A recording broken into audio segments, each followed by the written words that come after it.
kind of remains to be seen. One of the things that we're really doing right now is we're securing the best relationships that we possibly can.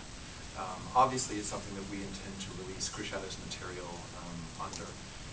We have talked with other artists about the possibility of them also releasing under the Wishfire moniker, but you know, I think that it's really important to sort of say the concept behind Wishfire Records was to return power to the artist, was to you know, take the power away from middlemen that honestly in this internet age are not doing a whole lot. You know, the artist development from labels is really not there the way that it once was, and so you have you know, artists beholding to people, to labels, to organizations that are effectively collecting the lion's share of the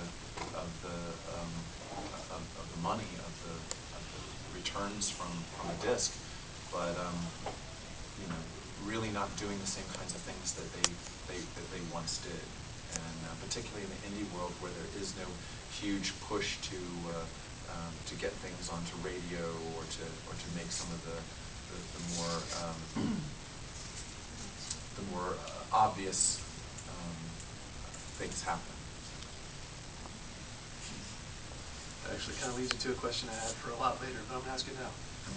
You guys are established, you've been around for quite some time now, right. So what is the pitfall, I would say, for younger artists that are just starting out that you would say is the worst, that if you could impart some advice to them to avoid a certain industry pitfall, what would that be? I think that there is a myth of the music industry. I think that there is this concept that people have in their minds that this is the way that it is, and it's like some, you know, movie where you know people go and they sign a contract and everything takes a whirlwind change, and all of a sudden they're big rock stars, and you know, kind of Josie and the Pussycats kind of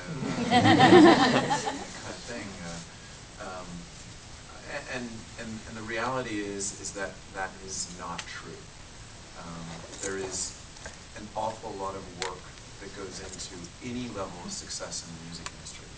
Now, I think it's fair to say that the people doing that work are not always the artist, unfortunately. And in the case of some of these major label, you know, immediately made individuals, you really have a producer or a manager that is the brains of the operation, you know, making everything happen and doing all the work, at least on the business side. But I think that there's I think that there's you know, that kind of I'm going to get discovered in a drugstore, you know, kind of old Hollywood myth that sort of applies to the music industry too. And I think that people don't realize how much work it is, how hard it is, and how much you really, really, really have to love what you do in order to do it.